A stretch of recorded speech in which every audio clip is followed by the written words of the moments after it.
city of Chicago and Cook County both mandating vaccine for employees. Are you any closer to any kind of vaccine mandate for state workers?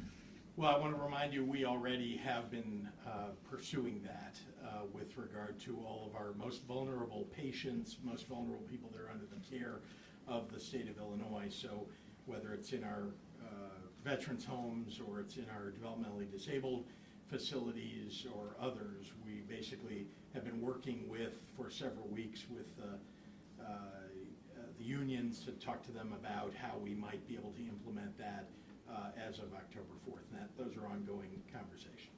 But most of the unions don't want a vaccine mandate, and there's an election coming up, so is that playing a part in it? Because some Illinoisans, a lot are upset that there's not a vaccine mandate for state employees.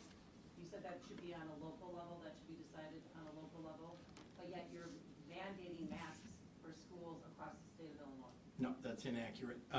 So let's start with the fact that we're working with the state employee unions to, in fact, to implement some kind of vaccine mandate.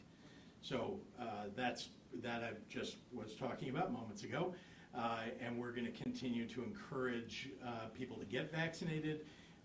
I also am firmly of the belief that local governments should pursue, as they believe appropriate, getting vaccines into the arms of the people who work in their local or county governments.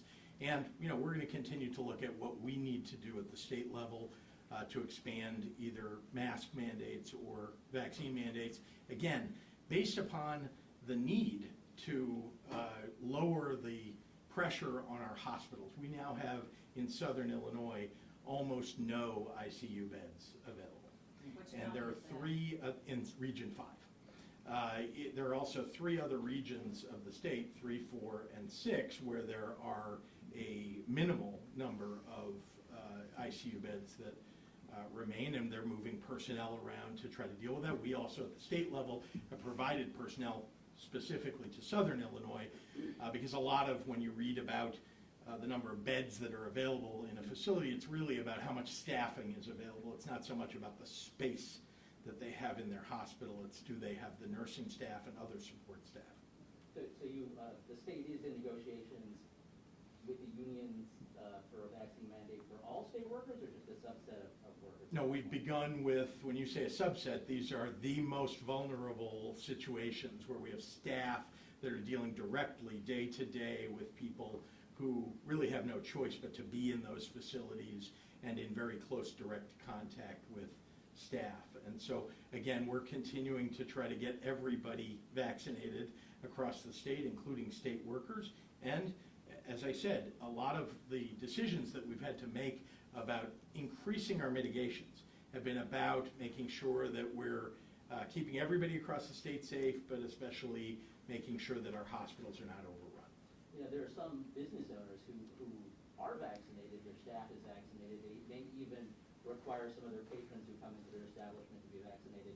Mm-hmm. I mean, they would like to see, as opposed, they hear your warning about mitigations and how that might impact their business, they'd rather see some sort of action on a broader vaccine mandate as opposed to mitigations. Is that something you would consider? We continue to look at all the options that are available to us, again, to deal with the rise of this Delta variant, which is a much more dangerous variant because of the speed with which it transmits.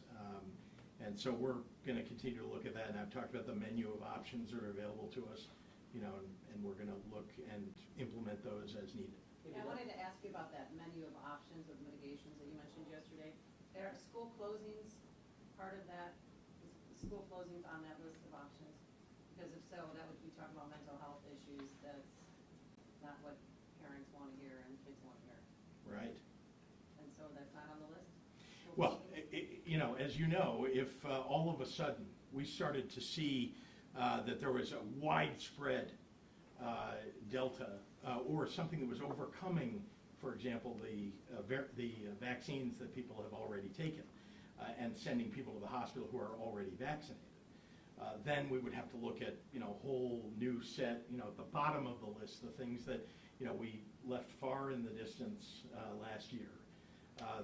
we might have to revisit those things, but that's not something that I would say is currently highlighted on that, menu of We'll do one more. options. Because you had a protest out here this morning, and parents were crying, screaming like, oh my God, as governor, you should try and calm people's nerves maybe, or can you, because they're a low-risk group, students. Amy, as the supposed reporter, you should probably stop the misinformation. We are done here. Thank you.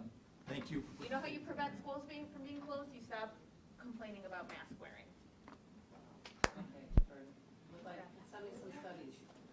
Please. It's called Google. Excuse Give it a me. quick Google. I'm going to take the podium again and just respond to that. Let me just say this. You are spreading misinformation. I wish you would stop spreading misinformation. You come in here with a political agenda and you spread misinformation, and I just think you should stop. We now need to protect our children. We need to protect the people in our communities, parents, grandparents, teachers. You are working against that. And it is extremely upsetting for all of us who are trying to keep the rest of the state safe. Thank you.